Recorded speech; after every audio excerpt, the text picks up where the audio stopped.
All right, welcome to the hours and happy Thanksgiving. We are recording this on Thanksgiving. What better way to express gratitude than to jump on the hours? I enjoy it, and I'm also very excited to be doing this with Claire. And Claire, very grateful for you in general, as you and I started the SAVI coaching journey together 3 years ago. Um, Completely remote, reconnected on Twitter after coaching together. And look where we are now. We've got thousands of coaches all across the world in our SAVI coaching community. So very thankful for you today. Who would have thought? Who would have Who would have thought? Look thought? at us now. Yeah, Yeah. grateful as well. Grateful to be here today. Grateful to be here for the past 3 years. Grateful for our professional, personal relationship and the impact that it's had across the world. Speaking of across the world, Claire is dialing in remotely from Bali. It's 11 p.m. her time. And so grateful for you jumping on. We got early morning for me. What is something that you have learned, observed, like to share about working remote and doing the digital nomad thing for this time period? Yeah, I think it's honestly just that the possibilities are endless. The range of people that I've met from 18-year-olds to 60-year-olds from every country across the few countries that I've visited, both in the past month as well as my years of travel before that, is it's just been reaffirmed that it's like you can do what you want, when you want, where you want, if that's really important to you. So people just kind of living their dream, making a life that works for themselves, and knowing that there's a country that the culture suits them, there's a pace of life that a certain area of the world suits, there's a time zone that suits them, whether that's like working at night or working less because that's just normal in some countries. So just the opportunity is out there, and if you don't feel like you fit in a certain area, explore, because there are opportunities and lifestyles that are different and very much accepted and normal outside of North America. So be curious, check it out. Gosh, I love traveling. Of all the places you've been, and I'd be interested for anyone that is maybe watching this on YouTube to drop a comment. I really enjoy seeing all the comments on the YouTube streams. Drop a comment in the community. If you're in the community, I'll ask you this, Claire. What has been one of your favorite places to visit and why? New Zealand, easy answer. I've loved a lot of places for a lot of different reasons, but New Zealand always comes to the forefront because it is so diverse. You can go tropical to snowboarding. You can go beaches if you like wine, if you like food, if you like culture, if you like art, if you like the city life, country life. There really is a lot in a tight area. Just good people, beautiful landscape. So a lot to see. I know it's far, but if you can make it there, I highly recommend. Okay, I like it. I'm gonna go Barcelona. I've been there 3 times, and for similar answers, I love the architecture of Barcelona, and I love the history. It's gosh, I mean, throughout like the last few thousand years, there have been so many different waves of occupation in that area. So just love that. Love the food as well. And then just I love the pace of life. I mean, you mentioned it, like you'll be walking at 11 a.m. and walking past every shop is closed. Still, it's like what's going on? And then you'll be walking at 2 a.m. and every shop is open, and it's just so fascinating. So that's what I would say. I think travel is a beautiful and wonderful thing. We greatly encourage it, and we'll transition now from our small question to the big question of the day, and it seems very unrelated: world travel to in-game responsibilities with your staff. But this is a very timely one, as right now you're kicking off your games. In fact, speaking with a high school coach last night, they are going into a Thanksgiving weekend tournament. It's really the kickoff for their whole season. They've been preparing, and they had a lot of questions, and I think this one will serve. Claire, how would one manage the in-game responsibilities of a coaching staff? You have been on many coaching staffs, and you had more experience even in being an assistant coach. How would Mhm. you recommend that they do that? Yeah. I think it's huge. Like we know that roles for players are massive. Like that is what leads to success if they feel confident in their roles, if they feel clear in their roles. And I think we can forget about that for assistant coaches. So if you can get that down, you're at least on the right track.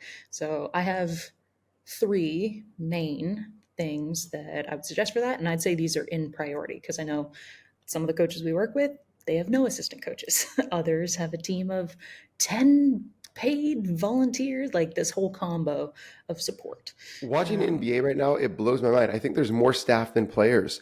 yeah, I mean, there it's an army of dry fits back there. Now that absolutely. they all dress the same, I feel like I recognize them Yes. more. Yeah, it's crazy. All right. It's wild on the bench, behind the bench, in the front row of the fans. Who knows?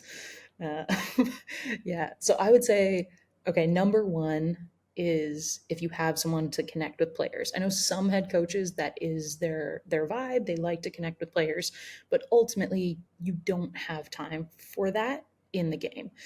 Even if you do it a bit, it's not as much as is needed. Whether that's a debrief after somebody subs out, if that's connecting with somebody before they sub in, if it's just keeping the bench engaged to know that they are important as well. If all you can do is have an assistant coach connect with players before they go in, as they come out, being that second voice, being an echo of like the core pieces that you've talked about, that is huge. So that's kind of my non-negotiable. If you have one assistant coach, make them connect with players, so that the players feel cared for, they're prepared to come off the floor, and they are knowing that they haven't been subbed off for some random reason, or if it is a specific reason, they know what it is and they feel prepared to go back in. Connecting with players, number one. I've had that role everywhere from fifth grade all the way through college. It's important no matter what level you're coaching. Second would be stats. I'd go stats before anything extra or like feedback, because there's so many moments in a game where what you're feeling may not be factual. And at least having someone who's in tune with the numbers, whether that's the numbers that come from the stats table, or if that's stats that you have designated about what matters to you, that is going to at least provide some feedback, provide like sounding board of what you're saying, some numbers to back it up in, whether you're playing quarters, whether it's at halftime, whether it's in timeouts, somebody who's tracking that. So having some objective numbers to either support what you're already saying or reel you back in when you're getting too fired up. Stats is huge. That was one that I held for a long time at the college level, was stats, both checking the stats from the scorers table at quarters and halves to just be like, hey, here's a quick summary to back up what you're going to say as the head coach at halftime. Or we had a few stats related to lock left, related to rebounding, where it's like, okay, we've gotten these deflections. It's getting to the right hand side of the floor like 50% of the time. We need to like get more in the lane. Rebounding, we're not at the specific ratio that we've set. So having those numbers was huge for us as a coaching staff. And so I feel really comfortable and confident in that role and would highly recommend after connecting with players. Third and final would be that observation and adjustment person. So, like, if you have your right hand man who's like, hey, this is what I'm seeing us do. This is what I'm seeing the other team do. They're on the lookout and have really like high IQ, and you trust them to kind of be in your ear about the adjustments that you need to make. That would be ideal. So if you can have all three of those people, somebody who connects, somebody who looks at the numbers, and somebody who helps you make adjustments based on their observations, you're good to go. I would feel very confident head coaching a team if I had all three of those things as well. I think those Yep. are wonderful things. I'm going to give a couple of nuances. I have found, I think a lot of our community has observed this. I am more drawn to the developmental side of coaching than the performance side of coaching. So performance would be like top college coaches, professional coaches. That would be the ultimate performance. The ultimate developmental would be youth coaching. And I would argue that developmental coaching would be everything up to varsity basketball. It would be more developmental. I think that varsity basketball begins to transition into performance, but still isn't like the highest level of performance. There's a significant amount of development that should still be approached in at that stage, and then obviously at the highest levels is performance. So I'm going to tweak this question a bit for development purposes, as that's really where my heart is. It's pretty funny. We've got a little local academy, and I would prefer to coach our we call our white team, which is our third and fourth grade girls team.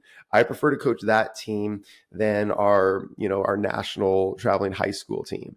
It's amazing how much better they can get so quickly, and that's what excites me. Here are my tweaks for that. One, I would have assistant coaches teaching by roles, roles, roles, not like roles that we're going to eat at Thanksgiving dinner here. Teaching by roles. And so I would have a coach that is specializing in, okay, maybe it's your rackers on offense. And so they are speaking to the rackers that are on the floor during dead balls. They are preparing the rackers on the bench before they sub in. They are teaching on the bench by a role. So when a racker comes out and they need to work on, peaking and throwing bombs more, I can be like, hey, Taylor, talk to her about bombs. And so they're specializing in that. We're really fortunate that we have usually 2 and sometimes 3 assistant coaches on the bench because a lot of times we're playing in a tournament or a league where we have multiple teams. And so we'll have other coaches from other teams just all kind of there. So I would say have them specialize in roles.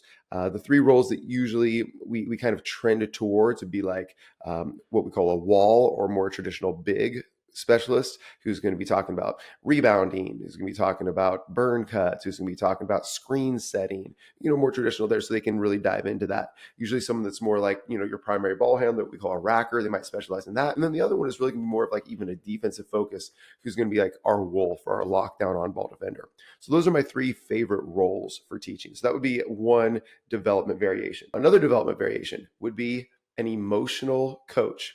This is actually not me. A coach that has their pulse on the emotions of the team, and that whether it be during a timeout or a pregame or whatnot, like either gets them fired up or gets them calmed down, gets them less upset or whatever. It really is like forget all the tactical and technical stuff. We're just not playing hard right now. Or forget, your frustration with the refs, right? We're locking like just an emotional leader. I think that's really, really valuable, and even more so at the developmental side when the energy of the team has so much more of an impact on their play than even their skill set. Last thing, you mentioned this, and this would go back to the teaching roles a little bit as well. I don't think at the developmental level that you should ever sub for mistakes, right? I believe instead you should sub for teaching. And it would appear similar to a fan, but it would show up very differently on the bench, right? So you sub for a mistake is like you didn't do your job, so you're off, and we'll get someone in there to do their job. That'd be more of a performance-based approach. Where from a developmental-based approach, it would be like, oh, I need to teach you this thing. The game just showed us that you don't know your job or how to do your job. So let me sub you. Taylor, teach the racker how to do their job. And here's the what I think is really the golden part of this. When you teach someone to do their job, put them back in immediately.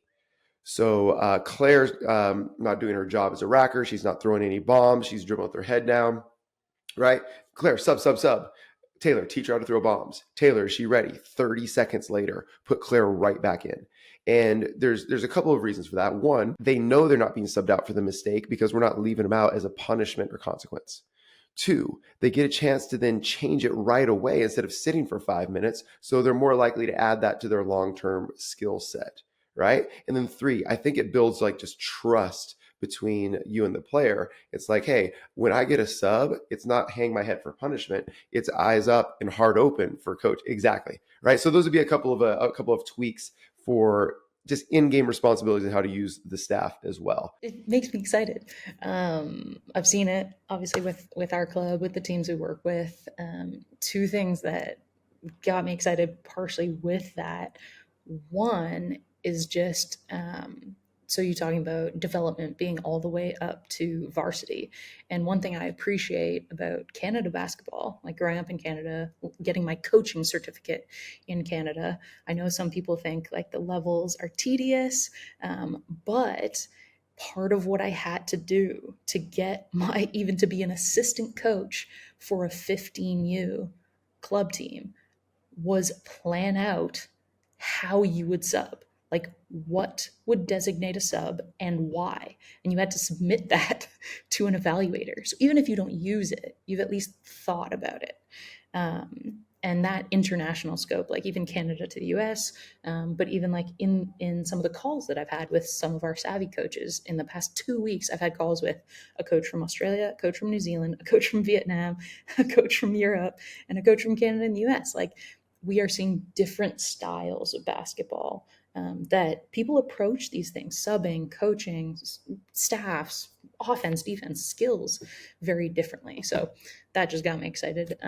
So respect to Canada basketball, long-term athlete development, the fact that they prioritize their steps are not even called level 1, 2, 3 anymore. It's learn to learn, learn to train, then learn to compete. And learn to compete's not even until you're 16. So that's just a different framing there. And then related to development, you talked about how that just changes your framework of how you coach, what is important to you. I know we talked about this last week, is Unrivaled. So this new, if you haven't heard about it, Unrivaled is a new women's basketball league in the US. It's an alternative for WNBA players to play in the US in the off season instead of going overseas. What Unrivaled is, it's 3-on-3. It's, I think, a 9-week season. It's in one city. It's more like club teams. So there's all these differences. But one of the things that I've noticed in their marketing, in their development, in their focus, is it's about development. Like even their head coaches of these pro teams, it's DJ Sackman, it's Phil Handy, it's Teresa Weatherspoon. Like it's these coaches who aren't head coaches. They're not performance coaches. They're development coaches. And I've seen them do some interviews, and their approach to, yes, performing, getting good reps, but like their focus for the season is very much how do we get these high level players better, and that's going to change how they coach a team. So I thought that was just an interesting framing and relation. Okay, I think that's a great transition into our mailbag right now. Question that we get often from coaches when they first join our free community, which if you're not in the free community, please join. I think there's a ton of value in that for you. But they say, well, what college or pro teams run SAVI Systems? Or, what's the highest level team that runs lock left or whatever? So let me give you an answer and then I'll unpack it. What pro teams run SAVI Systems? All of them. They are not probably using our exact terminology. They might use some of it. They are probably not installing it layer by layer as we put it into our classroom. We, SAVI, study the absolute best coaches in the world and the best teams in the world. We observe what's working for them, and then we systematize it. So SAVI Systems are actually just our interpretation of the best way to teach what the top pro or college teams or international teams in the world are running. So it's really actually, the question should be inverted, is who have you studied in order to create the SAVI Systems? Whether it be our SAVI shooting system, whether it be lock left, like who have you studied in order to create this teaching and development framework? And the answer is the best. So recently, Mark and actually just talked about Oklahoma City Thunder. The Oklahoma City Thunder are probably the most similar defensive approach to what we teach in the lock left right now. Race in space. Every NBA and WNBA teams running race in space. The Las Vegas Aces and the New York Liberty probably are the most race in space-esque. That's who you could look at, right? But it's actually flipped. So I just wanted to clarify that. That's what SAVI Systems are.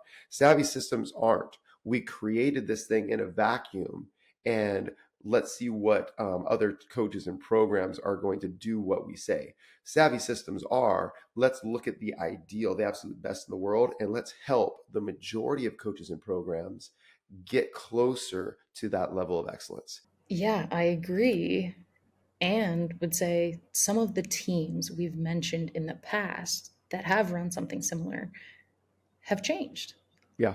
We evolve, like the way that I've seen you coach lock left, race and space has changed over 3 years. The principles remain the same, but it looks different. And so I think some coaches looking at, oh, this specific college team runs something. We tell them that 2 years ago. They go to watch that team this year. And they're like, but it looks different.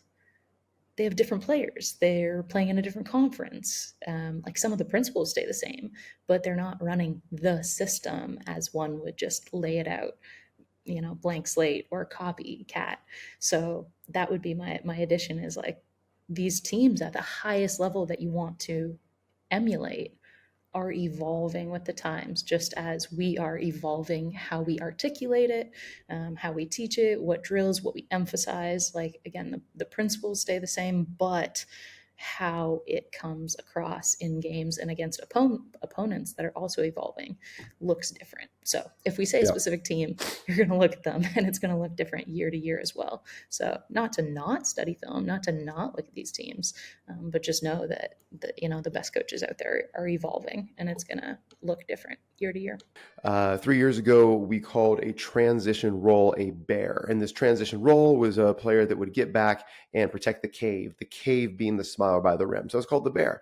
And that still exists in some of our classroom content.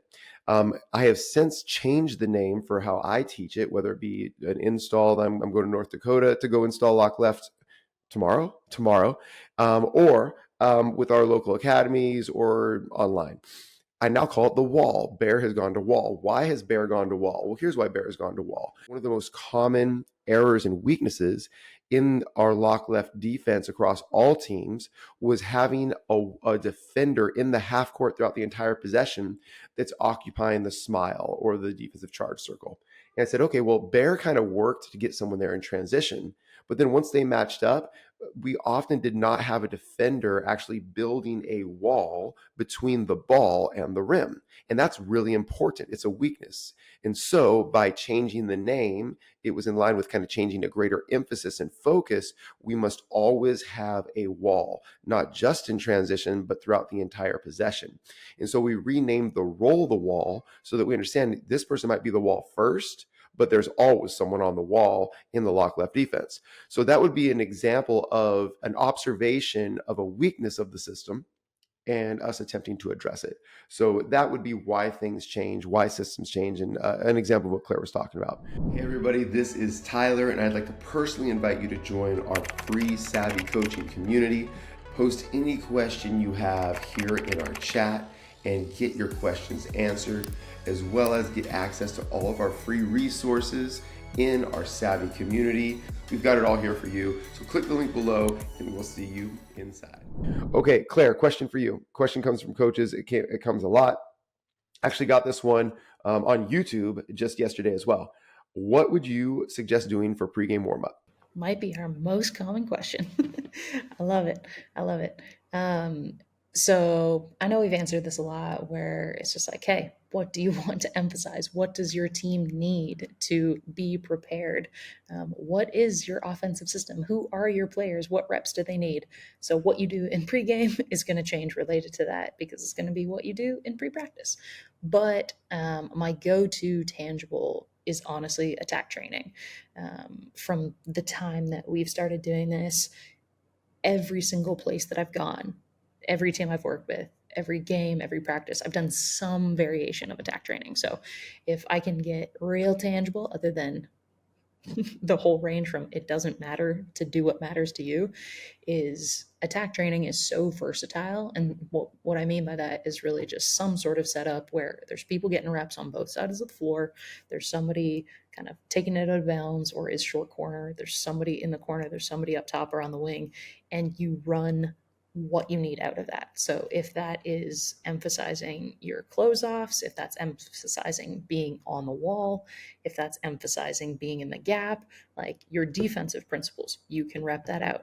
If it's just peeking on the catch, if it is communicating on the pass, you're getting those reps. If it is hunting nines and then kicking to a seven, you can get reps in that. If you're past all those fundamentals and you need to work on actions, you can work on your ghosts, you can work on your zooms. Like, it is such a dynamic and versatile setup that works with only 3 people, but all the way up to 5 to 10.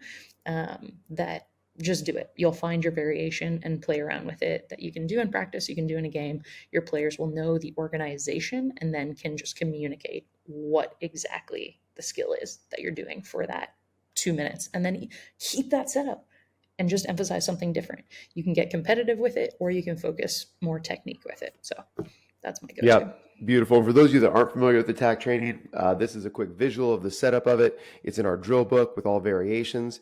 And three reasons just to do attack training instead of two-line layups. One, more players, more touches. So in two-line layups, there's like 1.5 players actually touching the ball per rep. And with this, you have 6 players within 5 seconds touching the basketball. As you're working with the basketball on both sides of the floor, both sides of the split line, you get passes involved. But at the very least, you can just go click to click to click, and then go dribble in and get your layup, right? If you want to do just layups, right? But you get more players touching the ball, which is a good thing. That's one.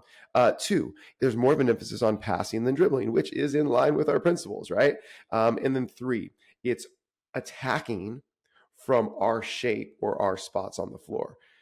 So just, I mean, regardless of how you utilize it, those are 3 reasons why we really like attack training. I would agree with you, Claire. Attack training would be in everything that in every pregame that I ran. Here's exactly what we do in our pregame, step by step. We go attack training into dominoes into action shooting. That's it. Attack training, dominoes, action shooting. Very, very simple. Everything's in our drill book. I'm not going to teach it all now. It's probably on previous games of the week. If you're not a part of our free community, if you're not a part of our paid community to get access to all of our drill books and all of our practice plans, you can easily find it. The links are going to be down below. We'd love to have you come check it out for free and stay if you want to grow for an entire year with us. There's a question we get a lot as well. How do you attack a box in one or a diamond in one? We get this question a lot because the answer is so frustrating. Develop better players.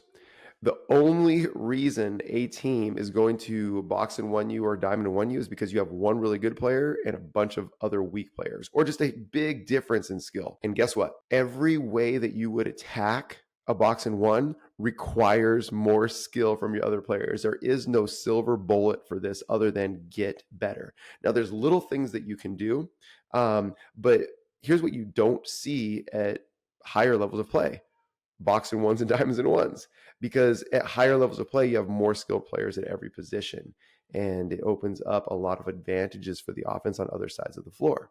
So basically you're like, okay, Tyler, that's not very helpful. We can't score when the other team goes box and 1 because we have one good player. I need some help right now. What do we do? Okay, here's 3 things that you can do. Race way faster. Every defense, including a box and 1, requires them to get set up and get matched up. So if you can get that best player the ball even faster and your players out even faster and they can attack against disorganized defense, you'll have a little bit more margin, a little bit more success. Number 2, utilize the person being face guarded as a screener, but not a screener to the perimeter because your other players probably can't make 7s. They can't even make shots at the perimeter.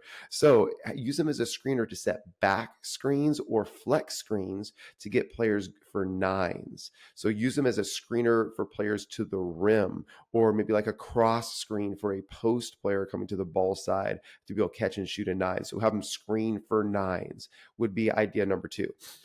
Idea number 3 would be this, and most coaches hate this one, but it's reality. Have them actually stand up near half court the entire possession and let your other players play 4-on-4. Because the more space you have, the more advantages you're going to have. And so if you actually think, well, we actually have some other players that can do some things, just take that player being face guarded out of the play completely and then go play 4-on-4 with more space. So those would be 3 quick ideas. A game of the week is actually a shooting game. And the shooting game is going to be called double spot shooting. And there's nothing magic about double spot shooting. You can do this. I wouldn't compete with more than 3 players at a basket for this. Otherwise, that's too much time. Ideally, I like a head-to-head competition as in any shooting ladder. And double spot shooting is just this. You have 2 shots from a single spot for shooting. If you're watching on YouTube, you'll be able to see. So let's say we're doing double spot shooting and we have player one versus player two.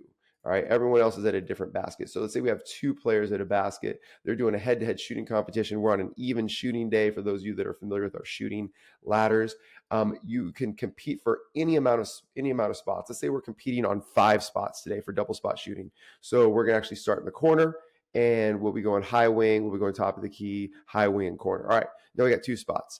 Let's say that we can have a coach or a third player or an injured player, whatever. They can be the rebounder. So all they're going to do is they're going to get 2 shots from a single spot, and the first player to make both their shots from the spot wins the spot. Whoever wins the most spots out of 5 spots wins the day. Double spot shooting, 2 shots from a spot. But the first, and they would do it at this spot. Let's say player one wins that spot, right? They get their 2 shots. They go to the back of the line, and then 2 gets their turn to get 2 shots from the spot. All right, real simple. Now, what are you actually doing on this double spot shooting? Well, the first shot on double spot shooting is going to be a blaster, and the second shot is going to be an airdrop.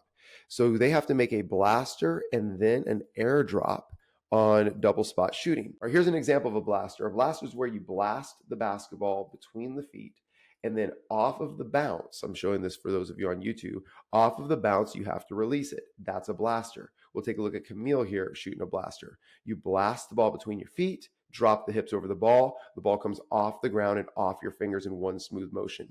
So they'll catch and blaster. You'll see that the feet on a blaster are getting airborne, and so this is a blaster into an air drop. Both your feet get in the air and you drop your hips. The first shot's a blaster, and then the second shot is actually going to be an airdrop. If you're watching on YouTube, you can see the airdrop as well. So this is actually going to be no dribble, just a catch and airdrop. Both feet in the air, drop the hips. So a player will do a blaster, then a player will do an airdrop. If they make both of them, they win the spot. You get a chance to make and match, and they're competing blaster, airdrop, attempting to win the spot. So 3 things that we really like about this game or this drill. 1, it creates the feeling of speed that we're trying to get players to shoot with off the catch. You would never actually shoot a blaster in a game, but the blaster gets force with the ball coming off the ground and up, so the ball starts to move faster. That's the feeling that we want a player to get on an airdrop. Then they get to actually try to implement that feeling on their second shot on the airdrop. Second thing we love about it is it adds competitive pressure, so that they get to actually shoot against some level of pressure because they're trying to win the spot. Third thing we really like about it, you can use this as a game within the shooting ladder. So let's say that it's, like I said, your 1 and 2 spot are competing to try to see if they can flip the spots or not. You can say, hey, we're going to be doing this double shot for our shooting ladder. It fits into what we're doing, and then players can go and work on it on their own as well. If anyone was wondering, Camille is getting buckets in I'm France. wondering, how's she doing? She's doing great. Man, I've seen her on I don't know how you pronounce her French team's name, but I see her on their Instagram a lot. 20-point games, 15-point games, bunch of rebounds, bunch of steals, bunch of That's awesome. everything. So she's getting buckets. Clearly, That's this awesome. works. For those of you that don't know, Camille is one of the players that we train at SAVI. She's a pro player. She's played 3-on-3 for Team USA, and is featured in a lot of our videos because she's such a great student, and also coaches with us. So we're big fans of Camille. I'm happy to hear she's doing well.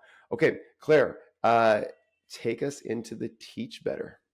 Man, I'm excited about this. So, teach better this week. How to teach better is by simplifying and enhancing. Our SAVI staff has been focusing on simplify and enhance this quarter. Before I got into business, I only knew quarters as 8-minute, 10-minute quarters of a basketball game. In business, they're 4-month segments of the year, 3-month segments of the year, 4 of them throughout the year. But coaches, you can teach better by simplifying and enhancing. So if you don't know already, SAVI is an acronym. There's 4 letters in it. SAVI, simplicity, adversity, victory, identity. Simplicity wins. That's the first one. I have been reading the book 4-Hour Work Week by Timothy Ferriss. Saw a quote in there this week that I was like, man, this is so true and so relevant to business, to life, to basketball. So I saw this quote. It says, don't confuse the complex with the difficult. Most situations are simple, many are just emotionally difficult to act upon. I'll say that again. Don't confuse the complex with the difficult. Most situations are simple, many are just emotionally difficult to act upon. And we see this a ton with our coaches. Like, do I cut this senior? Do I not play the helicopter parent's kid? How do I hold the standard for a star player? Simplicity wins. You can think of a situation, you know the answer, or at least you know enough to take a step in that direction. So keep it simple and then enhance it. Like, simplicity wins. Simplify, take away some of the emotion, act on it, see what happens, go from there. So what do I mean by enhance? Like, after simplify, it's an enhance, because simplifying is not going to get everything done in teaching, in whatever you're doing. Like, yeah, that's the first step. So by enhance, I really mean embrace adversity. And at SAVI, we know adversity strengthens. And I saw another quote this week. I was like, man, this is great stuff. I'm feeling inspired. I think it was some business owner. It was like, what is the formula for success? Double your rate of failure. I was like, okay, if you want to be successful, fail more. And that's because failure is feedback. Like, failure is feedback. It's just data to learn from and use to enhance. So like, you do any of those tough situations, right? Where it's simple, but it's difficult. Whether that's because of emotion, whether that's because of you're afraid of the consequences, you're not confident, whatever it is. But it's data to use and learn from and enhance. Like, and it's not just verbal feedback, right? I think we think of feedback as, oh, somebody's telling me something, which I know you and Mark talked about last week, which was awesome. Like, seek out feedback. It is going to make you better. But it's not just somebody's opinion that is feedback. It's numbers, it's feelings, it's experiences, it's successes, it's failure. Like, the good, the bad, the neutral. It's all feedback. And that is a gift that will help you enhance if you choose to receive it that way. And it's up to you to choose what you do with that. So simplify and enhance, embrace simplicity, lean into adversity, because simplicity wins and adversity does strengthen. And I truly think that'll, like, if coaches just keep coming back to that at the core of what they do, what they end up executing is going to be better and better. And they'll just kind of keep on that trajectory. Wise words. I'm just even thinking through so many applications in my own life, in my own coaching, my own leadership. Excellent way to end it. Um, Let me share one addition to the simplicity piece for coaches. Um, and this is my application, even as you were sharing, Claire. Having a mentor or trusted advisor is key on any journey. Having a guide is key on any journey. And that's really our mission and our heart here at SAVI, is we want to be that for you as a coach. We want to be your guide, your mentor, your trusted advisor. We want to be courtside with you. We want to be in the trenches with you. And Mark and I, and Claire as well, are giving video feedback constantly right now as we're in the beginning stage of the season. Mark and I were mentioning this week, like, oh, how many are you doing every single day? How many? And it's a lot, and it's good. We love being able to provide that. Most of the video feedback that we're giving to coaches, they respond with this. Yeah, that's what I was thinking too, but it's so good to get that confirmation. And a lot of times, like, Claire used the examples of, like, you have to have an emotional conversation. You're emotionally attached. The beauty of having an advisor is they can quickly remove the emotion from it and confirm for you what is the right way forward, because they don't have that barrier of emotion, right? Because they don't have the relationship. They don't have to, you know, see the person every single day. They don't have the muddy emotion. And that's why it's so imperative to have an advisor to help you simplify. It's so obvious to outside eyes what so often internally we get to justify or deny or feel afraid of. So and so I would just encourage you, find an advisor, find a mentor. That's what a trusted friend is. And it's really hard to be on any sort of growth journey or to do anything of impact alone. And that's why we do this at SAVI. That's why we're thankful here on this American Thanksgiving Day. We are thankful for all of the coaches that trust us to be that. We do not take that lightly, and we're thankful for you. And we look forward to the next edition of the Hours. Claire, thanks for joining us. Midnight Bali time. And look forward to next time. Until next time, stay savvy.